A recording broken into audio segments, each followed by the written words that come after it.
But it seems that the crops growing in the soil that is fed with these materials and the crops are getting their nutrients in this fashion is actually a healthier food. At first, it was a mystery why this was so, but now it's actually being understood more and more by scientists why the plant needs actually more than just those 16 nutrients, that it's getting more from the interaction of the plants with the bacteria. The bacteria living around the plants are actually being fed by exudates coming off the plant roots, and those bacteria are doing better, and the plants are doing better because the bacteria are releasing things into the soil that the plants need. It's much more of a symbiotic relationship than we thought it was back in the 60s and 70s when I was in college.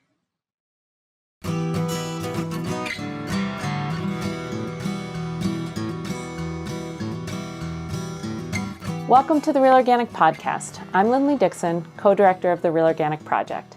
We are a grassroots, farmer-led movement with an add-on organic food label to distinguish soil-grown crops and pasture-raised livestock under the organic seal.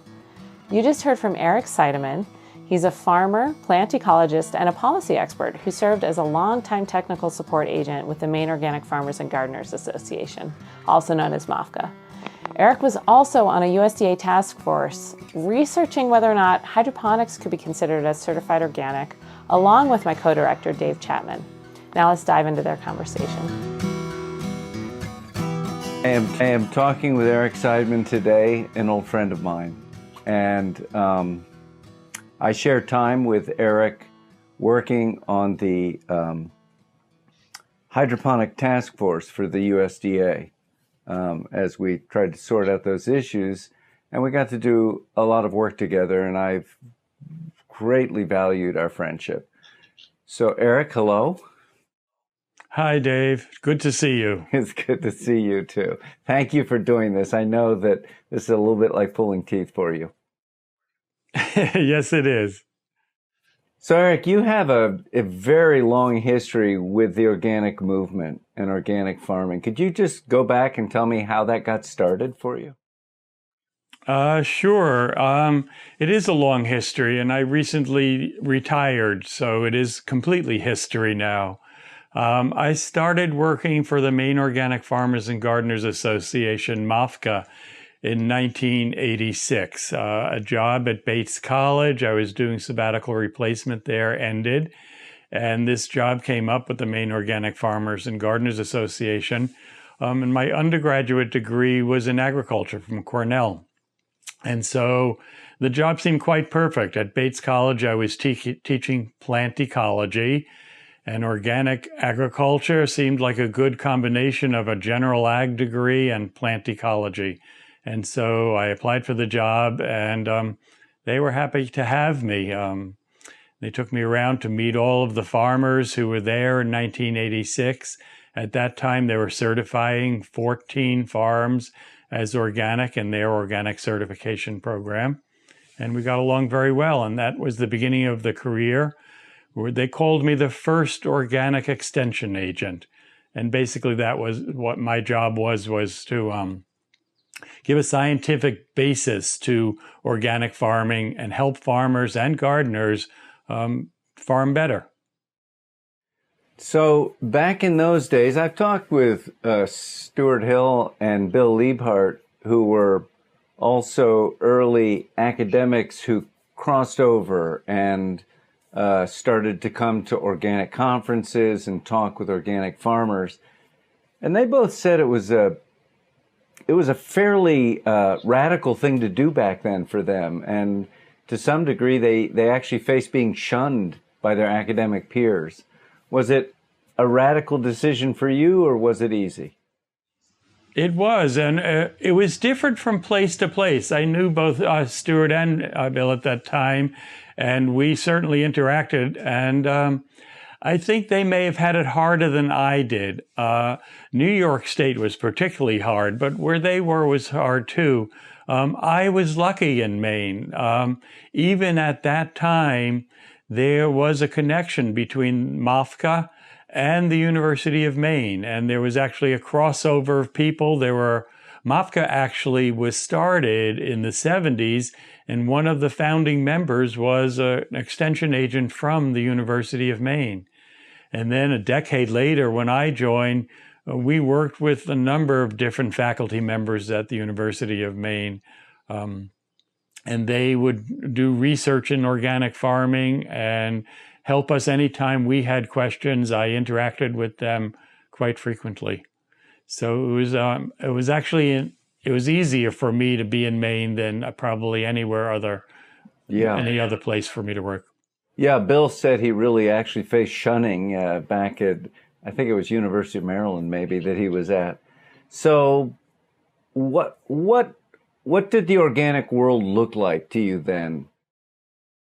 Oh, at that time, I think I'd like to go back even further to think of who those people were that I was working with. I came in sort of the tail end of the Back to the Land movement. And so the farmers and the gardeners and homesteaders that I were working with were people who moved to New England to become farmers. And these people were started out growing food for themselves and realized they were growing a little too much, and they started to sell some. And then they realized that they could sell even more, and they had small farm stands. Some of them were selling to small stores and farmers markets. And so these were folks who started out growing for themselves, who got bigger because it was easy to get bigger. Yeah. So when they started as organic farmers, I'm assuming that this was based on a belief system as opposed to a marvelous economic opportunity. That's right. They definitely started from almost a religion. It was a philosophical way of approaching growing their food and treating the land. And so they were mostly well educated. They knew the history of organic farming. They knew why they were not farming conventionally, all the harm that it does to the environment, and the healthfulness of the food. They knew that organic farming was founded in this idea of growing food that was going to be good for them and their neighbors to eat. So you and I have been through some perilous national conversations about what happens next, about what is organic becoming, about, I think, the journey from organic farming as a movement to organic farming as a brand, as an economic brand. And I'm curious, do you think that those things that you were a part of, that brought you and so many people to organic, are they lost? Are they still there? Oh, I worry about them being lost. I don't think they're lost. I think they're buried. There's everything from the commercial standpoint. The large-scale marketing of organic farming has gotten so big that it essentially buried the people who were farming because of beliefs. And customers outweighed the farmers, and customers developed their own picture of what organic was. So the farmers way back in the 70s and 80s were following guidelines that were in all sorts of the original publications on organic farming. Howard and Rodale and those people were writing about organic farming back in the 70s, and those Back to the Landers that I mentioned followed these farmers and philosophers almost, and they were growing according to those standards. That changed. Organic farming became very popular, and as more and more people started to buy organic food, and many more people were buying organic food than growing it, what organic meant started to change a little bit. In the 80s, it didn't change with the farmers. They were still growing to their philosophical beliefs, but the consumers were buying it not because of what good it was doing for the soil or the farm or how well it was protecting the environment. They were buying it primarily because they thought it was healthier. And then they thought it was free of pesticides and free of other kinds of chemicals. And so that became the primary driving force. Rather than how it was grown, what was in the product became the driving force. And that's really different. Even when we haven't gotten there yet, and I'm sure we will, but when the organic standards were first written, they were written as the practices that were taking place on the farm in growing the food. And the consumer doesn't know this. The consumer looks at organic as the final product. And I don't know if you want me to go to what the USDA did, but I could at some point. Yeah, well, I think we will for sure. But I have a few questions about it first. I mean, it doesn't seem to me like a bad thing. Of course, as a consumer, I also want to make sure that the food doesn't have poison on it. And, that is, I think, a very easy thing to ask for.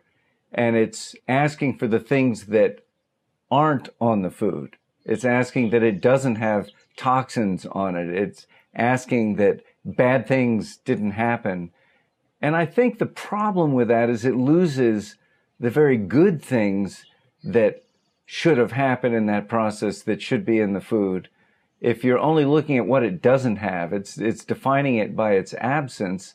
But I don't think that the founders ever imagined that organic agriculture was just about a lack of pesticides. That was the outcome. Would you agree with that? Yes, no, I agree 100% with you. The organic founders didn't write their standards based on things that were prohibited. And so the final product wasn't so much that based on what wasn't on the food, but it was based on the practices that were required. When organic standards were first written, they weren't very extensive, but they had a lot of practices in them that were required. What made something organic wasn't so much what was prohibited in the farming practices, but was what was required in those farming practices. And okay, so we'll come to that later, I bet. Well, so let's try and explain this to me like I'm a 12-year-old, and convince me why I should care about this, or as a dad with a little kid, why I should care about this, or as a retired person, why should I care about these things, in your opinion? Okay, well, let's do that. So organic farming, organic farmers are not supposed to use synthetic chemical fertilizers. Well, that's a not allowed thing.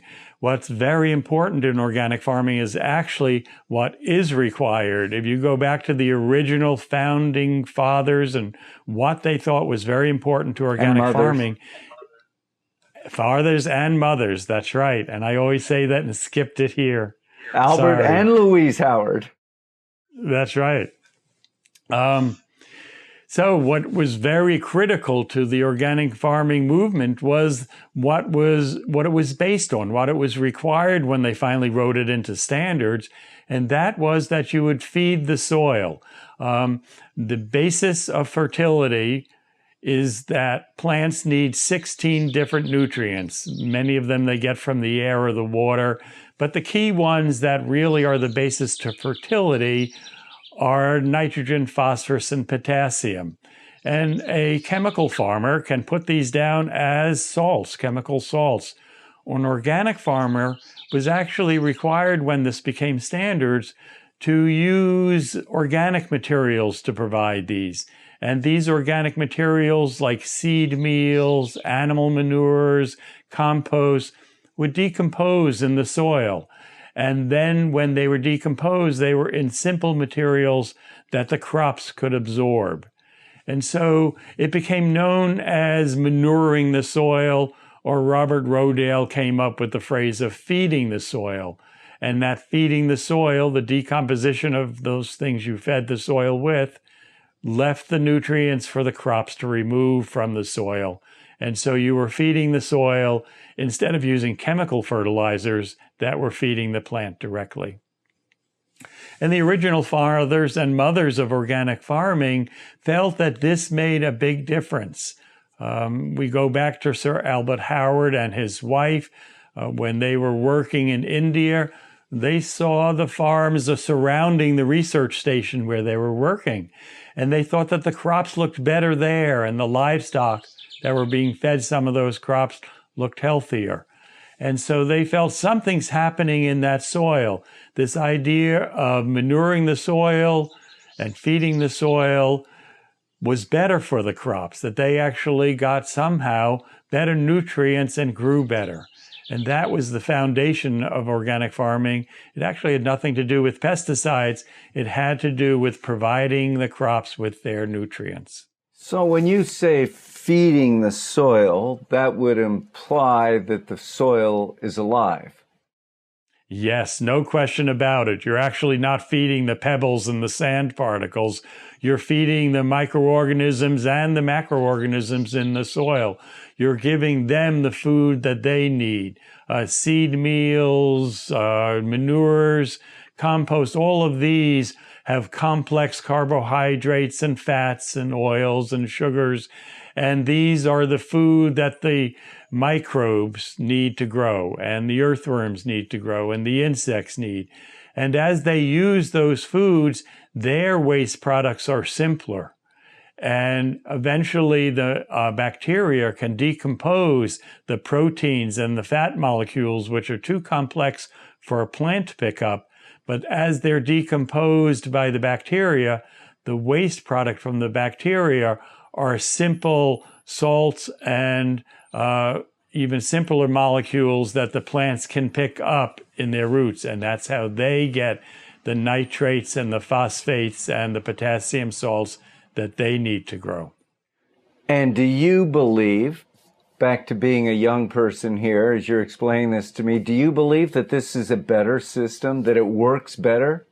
That what are the advantages for us as a people to farming in this way that some would say, well, that's not scientific, or that's very inefficient? You know, there are a lot of attacks, abuses heaped upon the organic movement. How would you respond to those? Well, there are actually three benefits from it. The first one is that the soil is made better. So, and this goes back to those people I was talking about in the Back to the Land movement. They loved their farms and they wanted to take better care of their soil. And growing crops was important to them, obviously, because that was their food. But building their gardens and farms and making them better than when they came was the most important thing. And this is where the key comes from. When you're building reservoirs of nutrients in the soil, the way to do it is to manure the soil, to add organic matter to the soil that adds reservoirs of these nutrients that the crops need. In addition, by feeding the soil, by adding the organic matter to the soil, you're actually building what's called soil structure. It's the decomposition of the organic matter in the soil that releases these glues and cements that cement tiny particles of soil together into bigger particles that create air spaces. And so now you have a soil with a crumb-like structure with air spaces between the particles held together by organic matter, and the organic matter helps hold the water, and the air spaces help hold the air, the oxygen that the roots need. And that's kind of the key to making the soil better for growing plants. You don't need this to grow a plant. You can grow a plant in a test tube with just dissolved salts. And that's what hydroponic is. But it's not what the founding fathers and mothers and the Back to the Land gardeners and homesteaders wanted. They wanted better soil. So the first benefit of organic farming is that you're making your soil better rather than eliminating it from the system and just growing a crop. And that was the slogan, basically, the heart of what Rodale meant when he said, feed the soil, not the crop.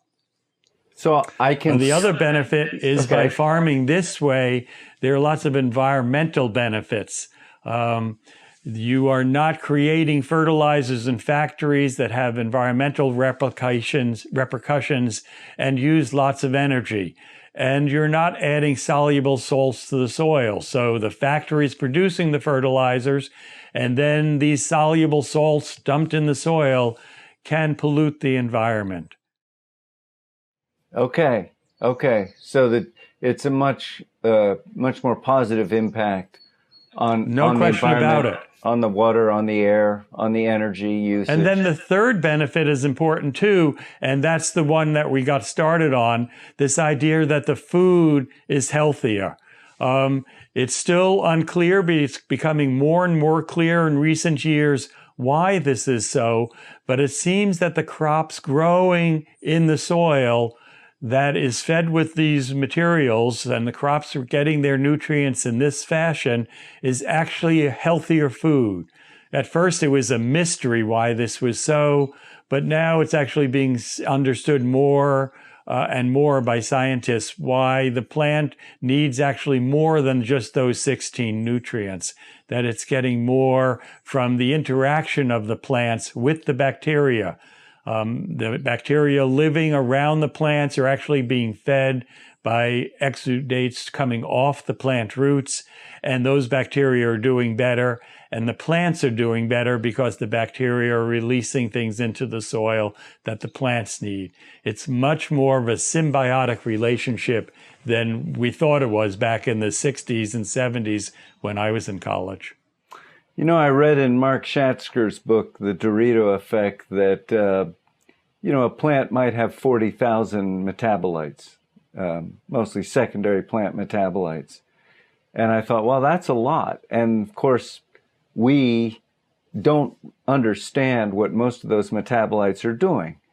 But they're doing something. They're there for some reason for the plant. A friend of mine who's a hydroponic producer said, we tested all this, David, and we showed that nutritionally the hydroponic and the soil grown were equivalent. And I said, oh, did you test all 40,000 metabolites? He said, no. I said, yeah, I'm curious if you had tested them, how you would have decided what the ratio should be, how much of this and how it affects how much of that. I said, it might be a little more complicated than your test indicated. He acknowledged that it was more complicated than his test indicated. And that's the problem when we take basically a child's chemistry set and say, we're going to understand this. And it's complicated. Our understanding is very incomplete at this point about what even optimal, even good nutrition might be. We have some ideas, but it is Yes, I agree. Not only was plant nutrition simplified back when I was at Cornell learning it, but human nutrition was simplified too. Yes. And so they missed the whole boat, both from what the plants need and what humans need. And it's these metabolites, and many of these are coming from what the bacteria are doing in the soil. And so the well-fed soil helps the plant create these metabolites because it's getting things beyond those 16 basic nutrients that show up. Yeah. I'd like to go to some of the, USDA politics in a minute, but one thing that was interesting to me was I was once having a conversation with a board member of CCOF, the California Certified Organic Farmers, which is the biggest certifier of organic in the world, I guess. Yeah. And but not the oldest. Not the oldest. I know. MOFGA is the oldest. But CCOF's been around for a long time, I had to make a plug for MOFGA. That's right. That's right. And they've both been around for a long time. MOFGA started just a little bit earlier. And he was a young guy. And, we had a nice conversation. And we were talking about hydroponic production. And he said, at the end, he said,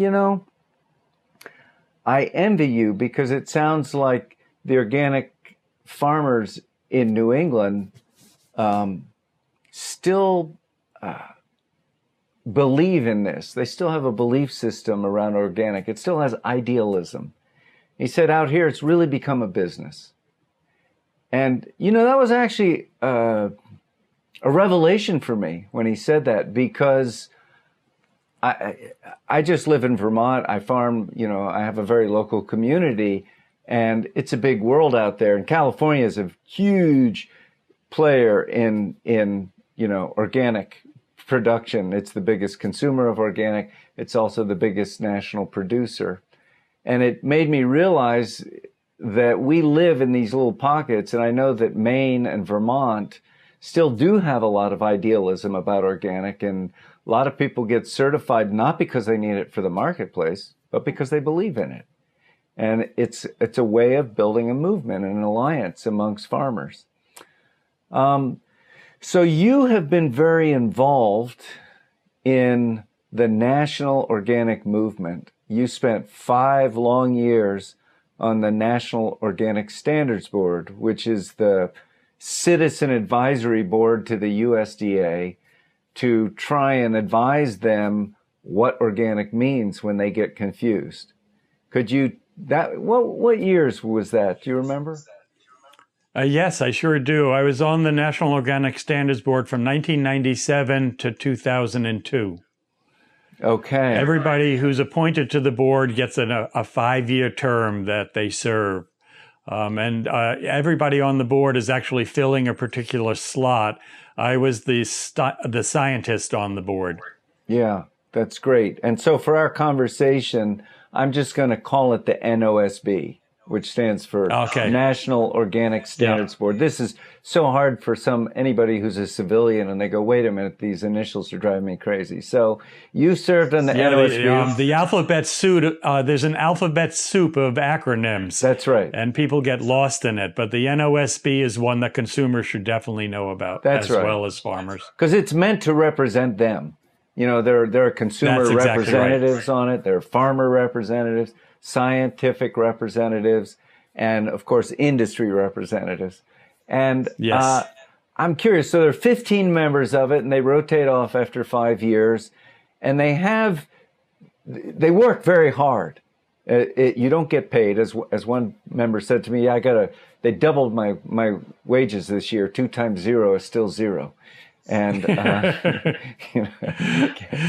said that. That is true. So yes, and it's a lot of work. A lot of work. I was actually very lucky because when I was working for MOFGA as the staff scientist for MOFGA, and they allowed me to do my NOSB obligations during my work time. So, and we were involved actually before the NOSB. It's worth mentioning that I actually started to work when this rule was being worked on in Senator Leahy's office. MOFGA was helping in writing the law that became OFPA that instructed the USDA to create a national organic program, and the advisory board, the NOSB. So you were working, was that with Kathleen Merrigan? Was she running that effort? Yes. Yeah. Yes, Kathleen Merrigan was in Leahy's office at that time. Yeah. And she went on to become Deputy Secretary of Agriculture and probably had Hillary been elected. And she was still there when I was on the NOSB. Yeah, she was. Actually, when I got on the NOSB, another thing worth mentioning is I think I was on the NOSB at one of the best times to be there. If you remember, there were a number of proposed rules, and the first proposed rule was terrible, and everyone recognized this. And at the time, it received the most negative comments of any proposed rule in the government. And I was on the NOSB when the National Organic Program received all these comments, and they had to go from a proposed rule to a rewrite. And we, at that time, when I was on the NOSB, were advising them on rewriting the rule. Great. So what was it like then? I mean, my entire experience at the NOSB was really from 2014 to 2018. And I just farmed before then. I honestly didn't know what the NOSB was. And I really didn't. And I couldn't tell the OTA from the OCA and all these initials and the NOC and the NOP. I didn't know. And I got involved because I saw that hydroponic vegetables were being certified as organic. I'd been involved enough to know in 2010, and I'd submitted testimony saying, please don't do this. It should not be called organic. And the NOSB agreed with me, and they made a recommendation to the USDA that hydroponics should not be certified as organic. And so some 4 years later, I started to see hydroponic stuff, a lot of hydroponic stuff showing up in the marketplace. And I said, what happened? And I started talking to Miles McAvoy and many people, and we started doing petitions. And I started going to NOSB meetings, which was actually intimidating to me, to go to this big room. And they actually at that point had it roped off because they're afraid of people occupying the space. So you go up to a podium and there'd be a rope, and it was intimidating. So, I will say that the group that I was testifying to, you get 3 minutes to testify. It's not long. And sometimes they ask you questions and you get to talk a little more. But so you might go a long way in order to speak for 3 minutes. And it was a mixed group. I would have to say it was fairly what I would call industry friendly. What was it like when you were on the NOSB? Did you feel that you were dealing with a group of people who understood what organic meant? Did they share your values? Yes, I did at that time. I was lucky. I was on a very good board. The 15 people change, and the balance of the industry friendly and the farmer friendly and the environmental friendly, that all shifts back and forth a little bit with who's on there and actually who's more forceful. That's definitely a consideration. The farmers, and when I was on the board, were actually quite quiet. But the other people on the board at the time I was from the organic community, not farmers, but advisors and academics and environmentalists, they were all people that I knew before I was on the board. They really came from the right community. At that time, the USDA was doing a great job of choosing who would be on the board. Betsy Lydon was on the board from Mothers and Others. Joan Gussow was on the board from Columbia. Fred Kirschman was on the board at that time. And actually, some of the farmers were the original organic farmers. Steve Pavich from California was one of the farmers on the board at those times. And one name is escaping me, but he was the nutritionist from Cascadian Farms, one of the original sources of organic food. So we all knew organic very well.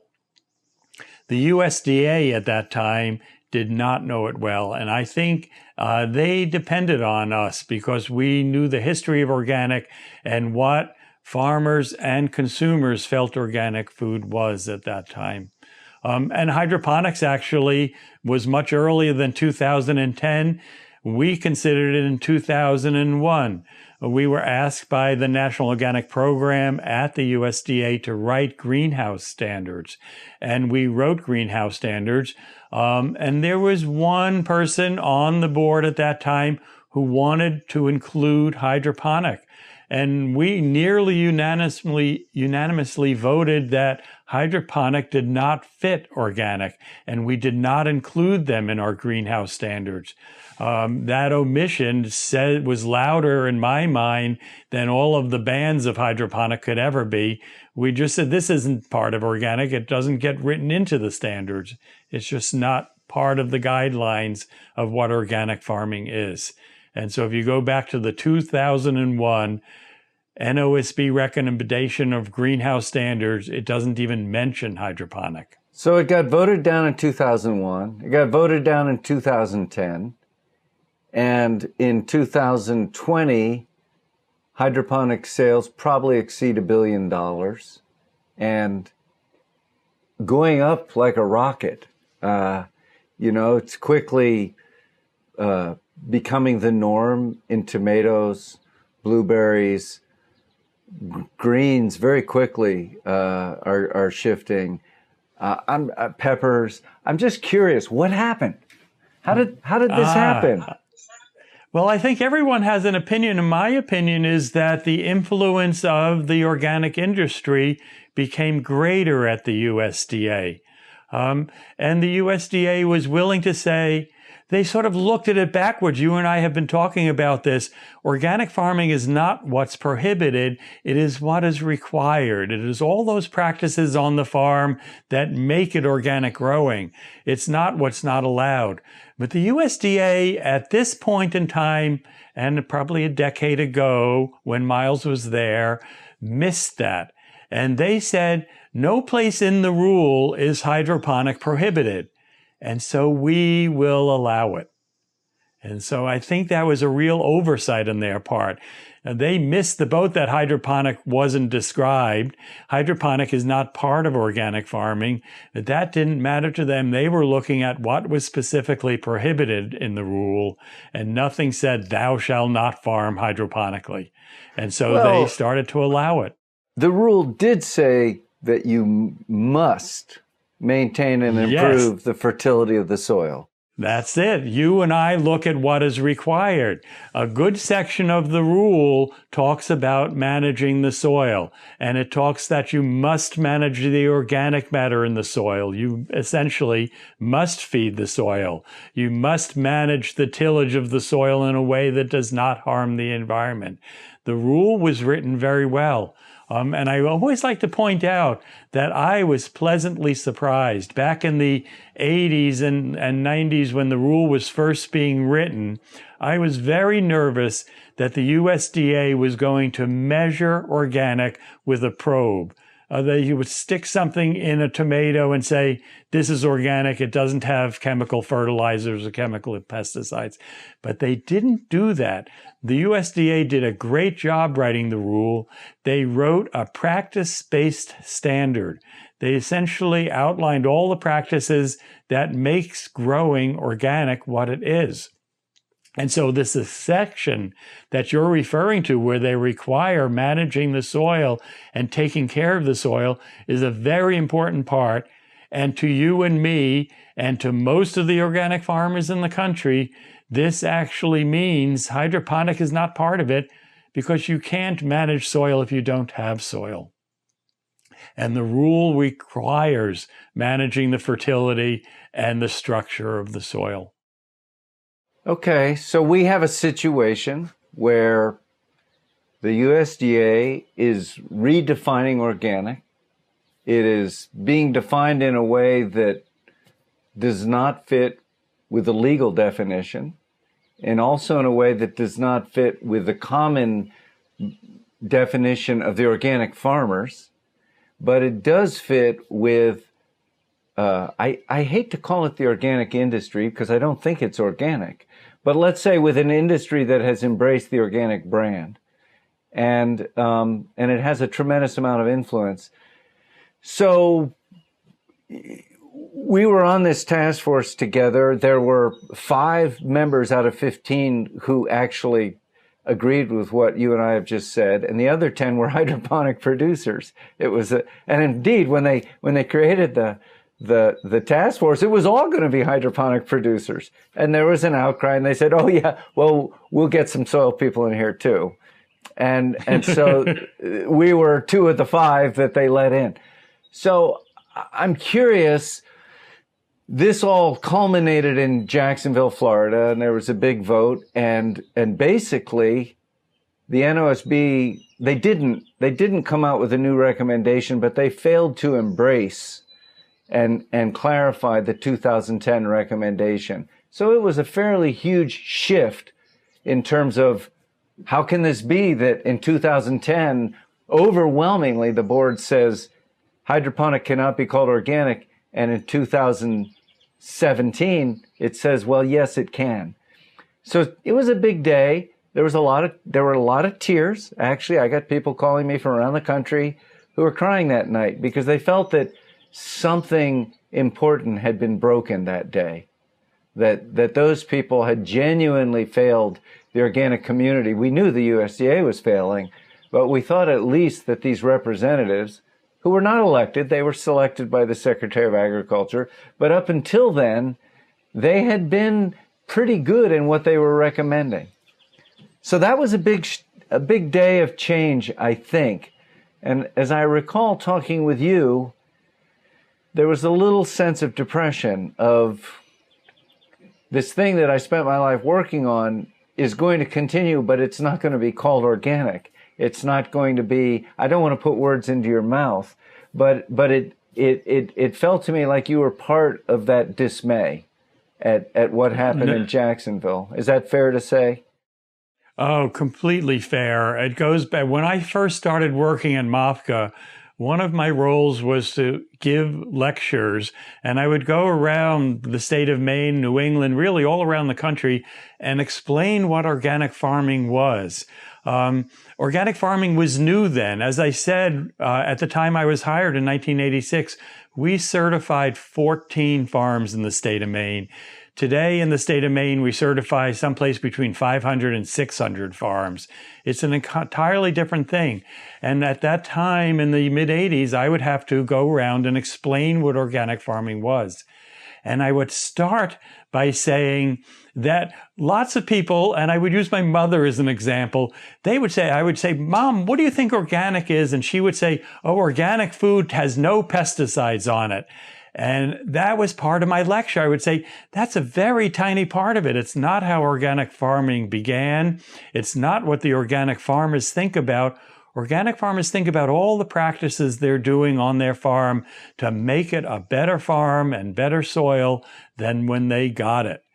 And now, when that decision took place in 2010, I had to change my lecture, because it is not about taking care of the soil. In 2017. Organic farming, in 2017, when that decision was made, it was not anymore about taking care of the farm and taking care of the soil. Organic farming became based upon growing food that had no pesticides on it. Hydroponic has no soil. It doesn't even have a farm.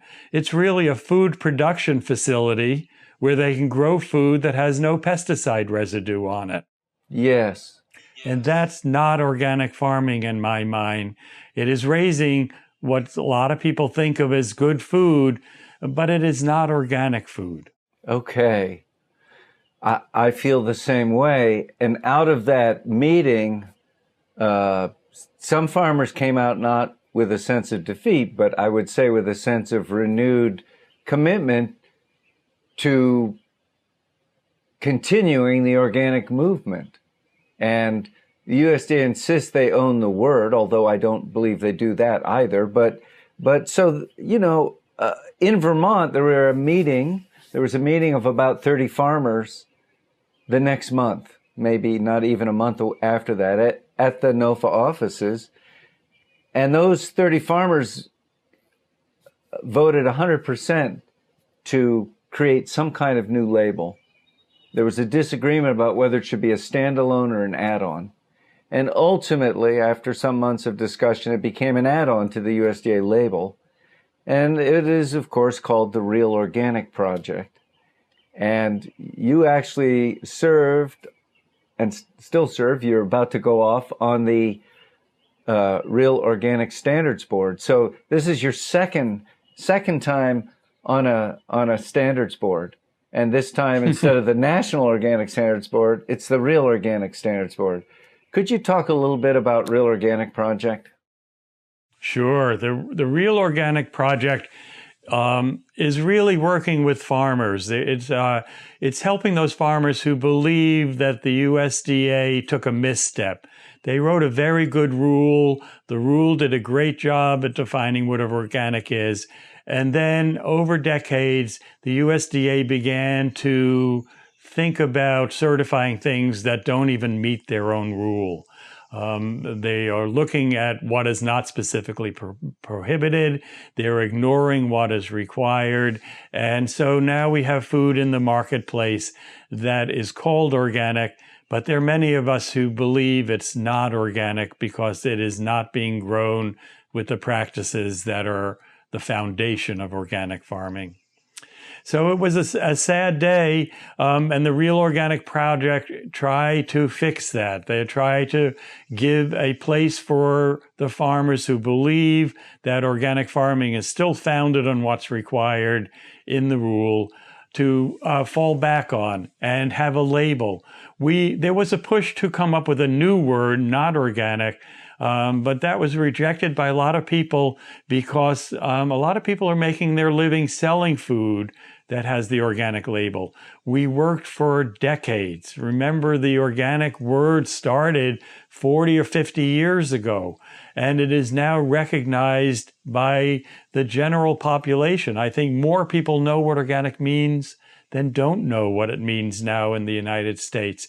And so we don't want to lose that word because it's very important to us farmers in selling our product. And so that's how the Real Organic Project decided to become an add-on to organic farming as required by the USDA. We essentially are using the same rule that they are, except we're concentrating on what that rule requires.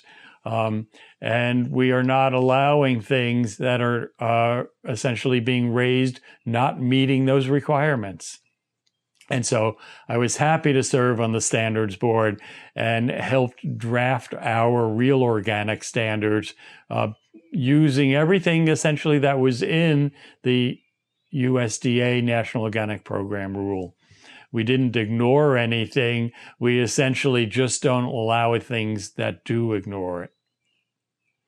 And so the Real Organic Project as an add-on is helping farmers who still support those foundational principles, the philosophy of growing organic, building your beautiful farm and taking care of the soil on that farm, and having a new marketing tool trying to get consumers to understand that the NOP label by itself isn't good enough anymore. You need the Real Organic Project label as well.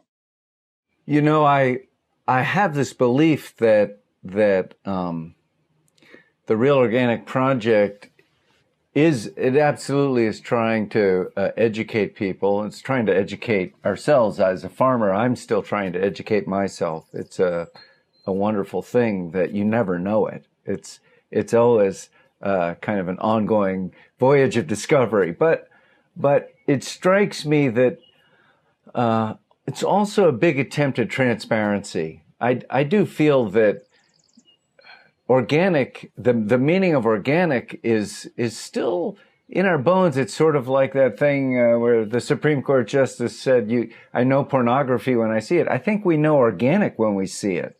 And the problem is that in the marketplace, we often don't see where the food came from and what it's like. And so it's not just about hydroponics. For sure, that was one of the things that catapulted us into action. But the whole livestock journey, where they've taken all the animals and confined them, and they grow the food maybe 3 states away and bring it in and feed it to the animals, and it's a biohazard, the facility, and the manure lagoons are a nightmare, and they can never get that fertility. That cycle can't be completed of putting it back on the farmland where the food for the cows are grown. And they're feeding the cows mostly grain instead of mostly grass. You know, everything is going downwards. If you took a milk carton and put a picture of the confinement facility on it, and then you took another one and said, you know, here's a cow on pasture, honest pictures, which one do you want to buy? Yes, and the same with hydroponic. If you saw tanks of solutions of chemicals and pointed out this is the fertility for growing your tomatoes compared to a compost pile, which one's organic? Yes. I have those pictures if you need them, by the way. I've been to many hydroponic facilities, and I have 1,000-gallon tanks of various kinds of chemicals that they feed the tomatoes with. You bring up a great point, Dave. We're actually going back to where organic started. I give a lecture where I talk about the back to the landers coming to the Maine and New Hampshire or Vermont and selling to their neighbors. And then they still had too much food in their gardens because they were growing so well. They started to sell to some stores in Boston. And now they lost contact with their people who were buying their product. The people buying their product didn't know what organic meant at that time. You weren't selling to your neighbor that saw the beautiful farm and what a good job you were doing taking care of it. You were selling at the Bread and Circus, which actually became Whole Foods after 3 or 4 other hands took it over. But Bread and Circus sold to all these people who were just beginning to learn what organic was. And they were picturing beautiful, pristine farms up in Vermont. They weren't picturing hydroponic tanks of chemicals. And I love that that's what they were choosing to buy. I mean, you know, yes. we have to so celebrate that people are saying, I will pay more money for a farming that takes care of the land and that takes care of the farmers and the farm workers and that is growing food in a way that is appetizing to me. I will pay more for that. And that's a wonderful thing. We should never be cynical about that. We should applaud it and embrace it, but we should say, you know, we're not going to allow those people to be defrauded, which is, I think, what's happening now. Yes, I agree. I think we have to educate, just like we did in the 80s, had to educate people what organic farming was all about, and we've done a great job. It is now such a commonly used word. The Real Organic Project had to educate what is being left out. Those large-scale dairy farms you're talking about are really not doing any prohibited practices. What they're doing is they're not doing some of the things that are required in the law. And the USDA is allowing their certifiers to certifying them anyway because they're not doing anything specifically prohibited. They're just ignoring some of the things that are required. And the Real Organic Project has to point out that they're missing the boat. They're not doing the required soil fertility management. They're not doing the required animal care. They're not requiring the animals to be out on pasture for certain periods of time that are in the rule. And so it's really requirements they're missing rather than doing something prohibited. They're not dumping any chemical fertilizers in. They're not using prohibited antibiotics. And the USDA is still looking at this lump of prohibited materials. And if the farm is not doing something prohibited, they think it's okay. They're forgetting that the organic rule is about what's required. And this is the job for the Real Organic Project now, is to educate further. The consumer has to be educated further about all of the requirements, not just the list of prohibited materials. So, looking forward, here we are, Jacksonville, the National Organic Program crashed and burned. A great many pioneers threw up their hands, and there seems to be a hope here. I'm curious, do you have any hope? Do you have any optimism that a real organic movement will grow out of this? I think so, but I think it's going to start small again. It's going to start in states like Vermont and Maine and Colorado with the people who live in the hills and the small towns, and they're going to learn that somebody's skipping some things when they're farming organically, and they don't deserve that organic label. And the Real Organic Project is what is going to guide them.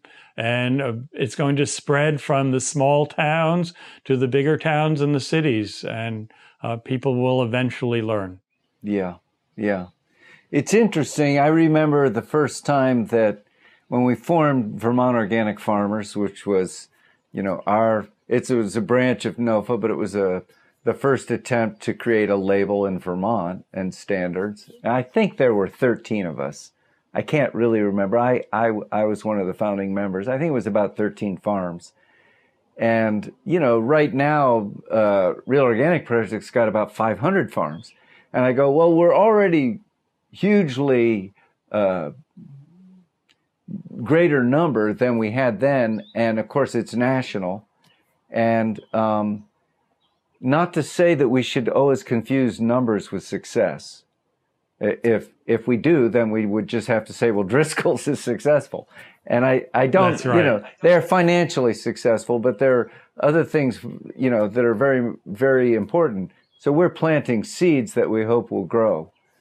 But it is interesting to me that as a $50 billion industry in the marketplace, I think there are millions of people within that community of shoppers who want to buy the food that you and I want to grow. And, so this is just a thing where it doesn't matter what you do. Some corporation will go and try and hog into the picture, and the next thing you know, you're lying on the ground outside the picture.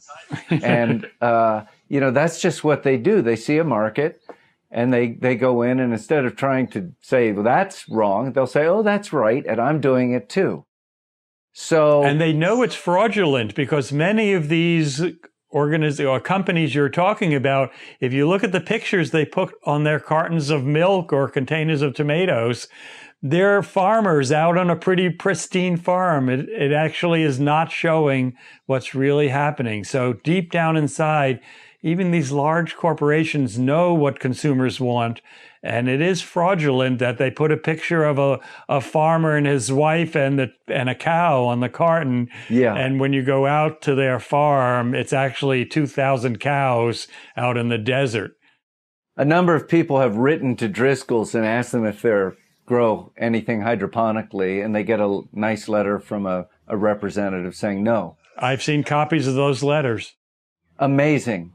And the only thing you can say is they have a unique definition of the word hydroponic.